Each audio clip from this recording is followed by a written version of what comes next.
So the USC Trojans have 27 commits. Is it 27? Yes, it's 27 commits in their 2026 recruiting class. That's insane. And they're going after 30, 35, some even say 40 commits. They have the number one class right now.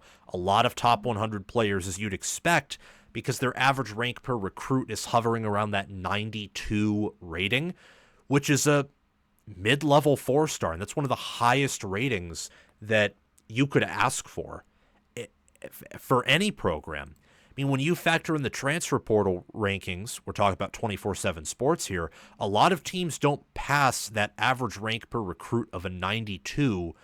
A lot of them don't. They don't pass that threshold. You only see Ohio State or maybe Texas or Oregon or Georgia, Alabama pass that. USC right now has 17 4-star commits, 10 3-star commits per 24/7 Sports team talent composite. And they're in the running with some 5-stars, more 4-stars. They're doing a better job locking down the California recruiting area. I've talked about this before, so I don't want to be too long-winded with it, although I'll bring up some of their commits and different things. But I mostly here want to focus on USC's staff.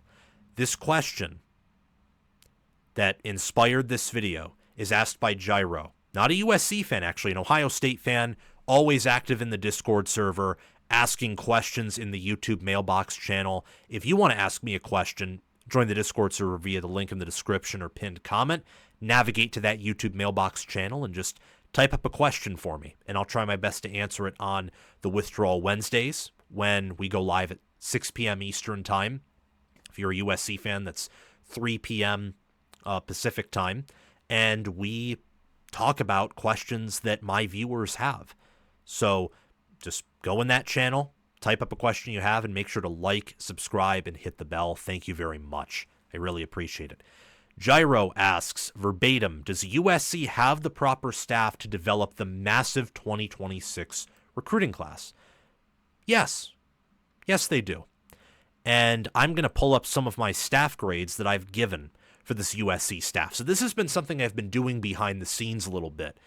And my research for the rosters of the Power Four in college football are basically complete with some exceptions, of course, but they're basically complete. And from here on out, I'm just trying to figure out, who's on my All-American team and how do these rosters fit with their staffs to then compute who are the best teams in America, for example. USC staff is one of the better staffs in America. It's one of the better staffs in the Big Ten. It's not the best. I think that we can look at Penn State, who has Jim Knowles and Andy Krolnicki, or Ohio State, who has Ryan Day and Brian Hartline, best wide receivers coach in America and a head coach who just won the national championship, for example. Oregon with Dan Lanning and Will Stein. And then I would say outside the Big Ten, you look at Georgia with Kirby Smart and Glenn Schumann, and Texas with Steve Sarkisian and everyone that he has. It's not the best staff, but it's one of the better staffs. It can be the best staff. I think it has that potential because I think Lincoln Riley can be a top 5, top 10 head coach. He hasn't shown that much, and he hasn't performed at that level at USC, but he can be that. I really, though, want to focus on not just the overall staff, though we'll touch on that here. I want to focus more so on the defensive side of the football because, especially before Xavier Griffin decommitted, which he's from Georgia, as long as you hold on to the kids, I think on the West Coast, that is already an improvement over the previous recruiting strategy. Thanks to Chad Bowen for that. And holding on to Kinyi Pepe, I hope is how you say his name. If not, I apologize. The 5-star offensive tackle, because offensive line play, and especially when it comes to winning titles and winning at the highest level, high school recruiting for the offensive line and recruiting studs, that's very important. He's actually ranked ahead of Jackson Cantwell right now, per 24/7 Sports' own individual rankings. 6'7", 320 pounds, absolute monster from IMG Academy. But you have R.J. Sermons, Simode Kadewanga, Jamian Winfield, Tumohini Topui, Deshaun Reddo is an offensive player, but then Albert Hill is a corner. Brandon Lockhart's a corner. Braden Jones is an edge. A lot of the top players are players on defense. They're going very heavy on corner and on the defensive line. Front, just all around. Corner and then the defensive front. Look at USC's defensive staff here. You have Eric Henderson, Shaun, Rob Ryan, Doug Belk, Trevon Reed, and D'Anton Lynn. All of whom, except for Trevon Reed, have been coaching in college football or the NFL. They've just been coaching at any level that isn't high school for more than a decade. And they have been in their roles, specifically Eric Henderson, Shaun, and Doug Belk, for over a decade or more. Henderson came from the NFL where he worked with Aaron Donald and was a successful NFL assistant coach with the Los Angeles Rams. Guy's also a co-defensive coordinator with the Trojans and their run game coordinator. I think he's one of the best in the business there on the defensive line. Shaun helped develop Aiden Hutchinson and Kwity Paye at Michigan, who were first-round defensive ends and who have had very successful careers in the NFL. He's one of the best in the business there as their DN's coach. Rob Ryan, brother of Rex Ryan, may have heard of him. He's had almost 40 years of coaching experience, and he's going to be an instrumental part, I think, of USC taking a step forward on defense this year, which is a whole different video I could make. Doug Belk was known and respected by many circles for what he did at Houston under Dana Holgorsen for their defense, and he's the DB coach right now for the USC Trojans. 10 years, 11 years actually in this specific role, 15 years overall. And then Trevon Reed, the corners coach, younger coach, but is bringing Chasen Johnson from UCF along with him. And at this point, given how good Lynn is, I think Lynn is a top 10, if not top 5, I'd actually say top 5, I'll just put it out there, defensive coordinator in America. I know that him and Chad Bowen and Riley are vetting all this stuff. It's not just a one-man show over in Los Angeles. So I intuitively trust the hire. Don't think it's a bad one. They absolutely have the staff to develop this monstrous class. And I would say especially on defense, where I trust to this degree their defensive staff more than their offensive staff. Not because I don't trust the offensive staff. I do, for sure. I trust it with Riley, especially calling the plays. But you have some changes there, like Chad Savage at tight end, Zach Hansen being moved from tight end to the offensive line, Luke Heward being promoted to OC, and Lincoln Riley last year just produced his worst offense in his tenure, and I don't think he ran the football enough, and he got very pass happy, and that's kind of away from his offensive identity, where his offense is a run-first offense, and you build the pass off of that. Maybe that was a Miller Moss thing, where Miller Moss wasn't a mobile QB at all, but you had Woody Marks, and you had Quentin Joyner, and an awesome offensive line.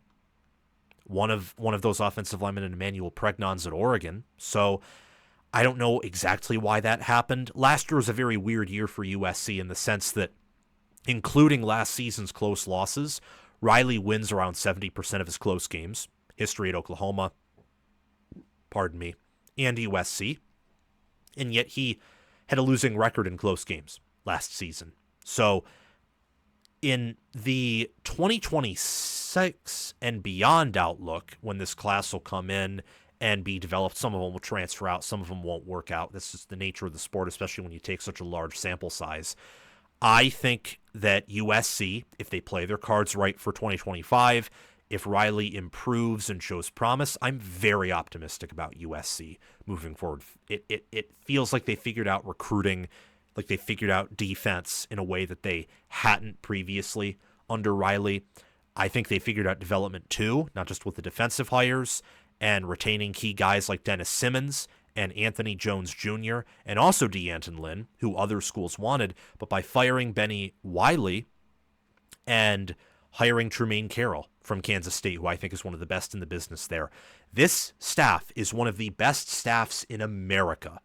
Could be looked at as one of the top 3 or 4 or 5, one of the national championship staffs in America over the next, not even 2 years, I'd say the next year, depending on what they do this season. I think USC has a ceiling that's almost limitless this year, just like they've had under Riley almost every year outside of when Grinch has been there. But their floor is also, with all the outgoing transfers, lack of returning production, their floor is low.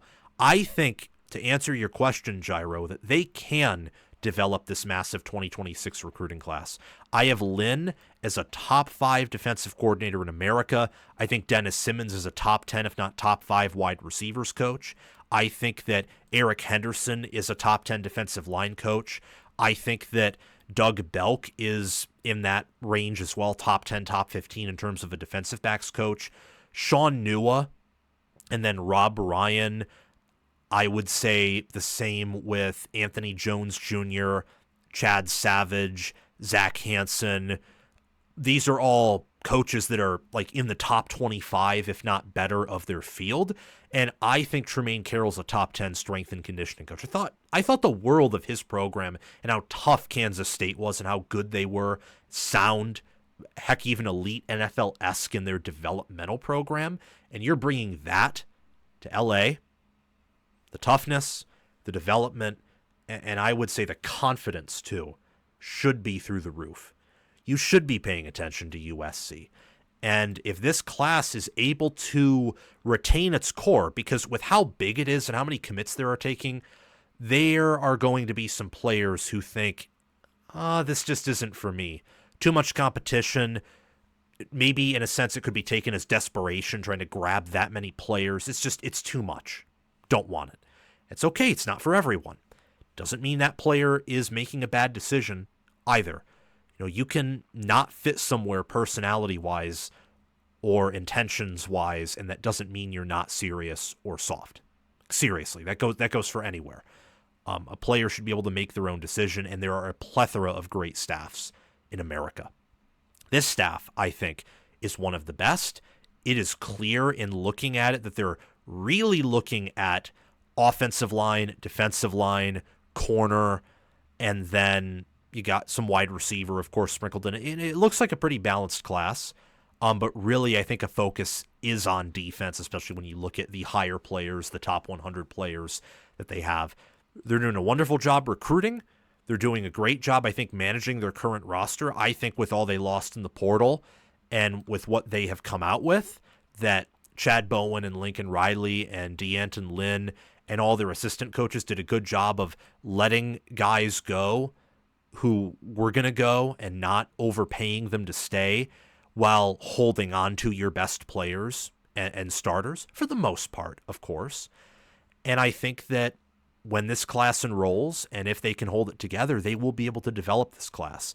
And that's scary because this is USC's most complete recruiting class and best overall in a while. And if they get around 30 commits and they hold on to the blue chip ratio they have and that average rank per recruit of around a 91, 92, maybe they can pass that and try to go for a 93 if they land some 5 stars they're interested in, like Ryder Lyons at quarterback, for example, who's been hinted before as looking at USC, then, well, absolutely. I mean, they can finish with the number 1 class in America. And that with this staff, or even just a top 5 or top 10 class with this staff, I think will yield positive dividends down the road.